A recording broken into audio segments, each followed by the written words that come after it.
Hello my friend! Some time ago I have made a video about comparing full frame and micro four thirds systems, but in that video I haven't talked about one interesting option, which is to use Speedbooster on crop sensor camera. So in this video I will talk about using Speedbooster on micro four thirds cameras, and we will take a look at Viltrox EF-M2 adapter in combination with Panasonic G9 and Sigma 18-35mm F1.8 lens. So the Speedbooster or focal reducer is basically a lens adapter with optical elements inside. What these elements do is that they can light from lens covering larger diameter and concentrate that light onto a smaller sensor. Viltrox EF-M2 is 0.71 times focal reducer, so what it does is that when you use it, for example with 50mm lens, it kind of turns it into 35.5mm lens, which gives you wider field of view. What it also does is that it basically widens the aperture, so if you use it with f4 lens for example, it basically turns it into f2.8. If you want to know full frame equivalent, you still need to apply crop factor, but that 0.71 times magnification basically changes the crop factor of micro four thirds cameras from 2 to 1.42. That is actually slightly less than 1.5 times crop factor of APS-C sensors. Now you might ask, why would you do that if you can just use APS-C camera instead? The reason why a lot of people use speed boosters are just capabilities of Panasonic GH5, GH5S, or in my case G9. This way you can, for example, shoot 10-bit 422 footage with very sharp Sigma 18-35mm f1.8 and still benefit from features like great 4K video, great handling, in-body image stabilization, and so on. So let's take a look at Viltrox EF-M2.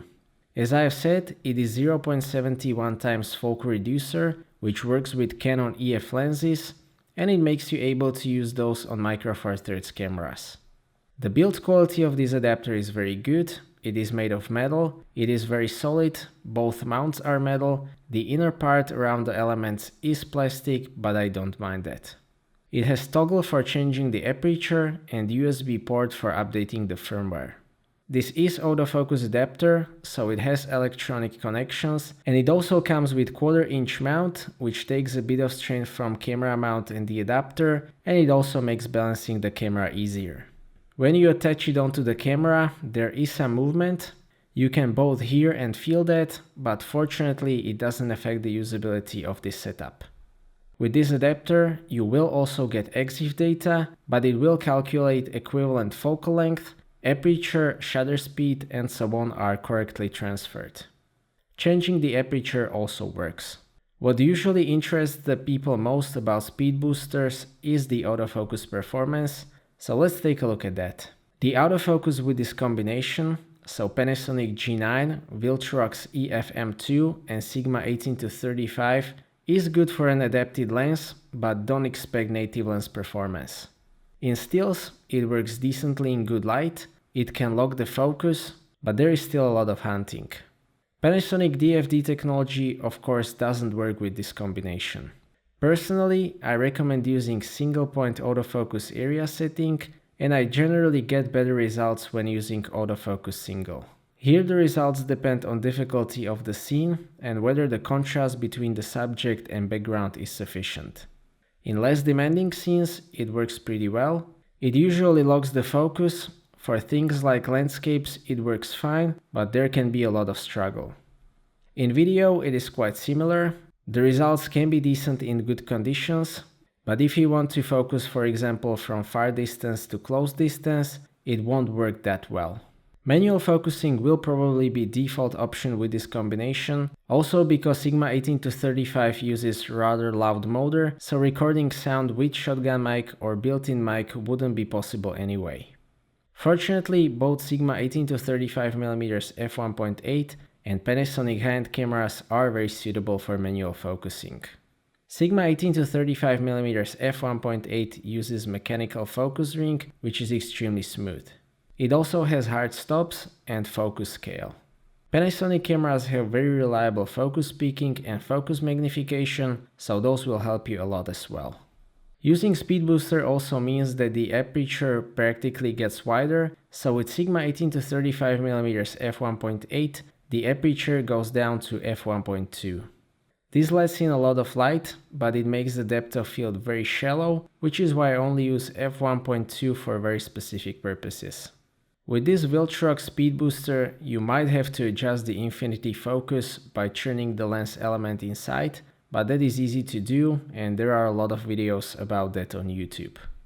Regarding the optical qualities, I'm happy to say that the sharpness with this whole setup is still excellent.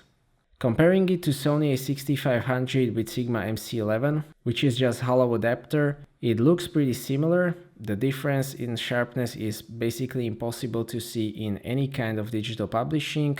You would have to zoom in quite a bit to be able to see the difference. So this adapter enables you to take an advantage of Sigma's 18-35 excellent sharpness and other optical qualities. Unfortunately, there are some problems here. The first one is chromatic aberration. Fortunately, it can be reduced probably by 90% in post, and it is only visible on contrasting edges. The second problem is vignetting. It is similar story as with chromatic aberration, so it is visible up to f5.6, but it can also be very effectively fixed. Luminar 2018, which is now my go-to editing software, has a slider for that, so it can also fix that to a large extent. Overall, using Speedbooster is definitely an interesting option for many Micro Four Thirds users. It kind of turns your Micro Four Thirds camera into APS-C camera, or even full frame camera if you use it with 0.64 times Speedbooster. The advantages of doing this are mostly associated with being able to use features like great handling on Panasonic cameras with brighter aperture and sharper lenses. So this way, you can for example take an advantage of great 6.5 stop in-body image stabilization in Panasonic G9, the color science, 10-bit 422 footage from GH5S, great handling, and so on. Optically it is really good, the sharpness is great, you might just have to deal with some problems associated with not having in-camera corrections. The disadvantage is mainly the autofocus. Panasonic has a bit of bad reputation for having unreliable autofocus, but after the update and with right settings, it is actually very capable thanks to DFD technology, which I have explained in my Panasonic S1 hands-on impressions video. That unfortunately doesn't work with adapted lenses, and whilst it might work in some situations, it probably won't be reliable enough for advanced users. It also adds some weight and cost, even though this one is pretty affordable, and there is a link in the description. Other than that, it is a great option in my opinion. I will mostly still use native Panasonic lenses, but for some occasions I would also gladly use this Speedbooster. So that's it for this video, thank you for watching, I hope that you liked this video and that you found it to be useful. Stay tuned for more videos and maybe consider subscribing if you don't want to miss my future content. I appreciate your feedback in form of thumbs up or thumbs down. If you would like to ask anything or share your opinion, please do so in the comment section, and see you next time.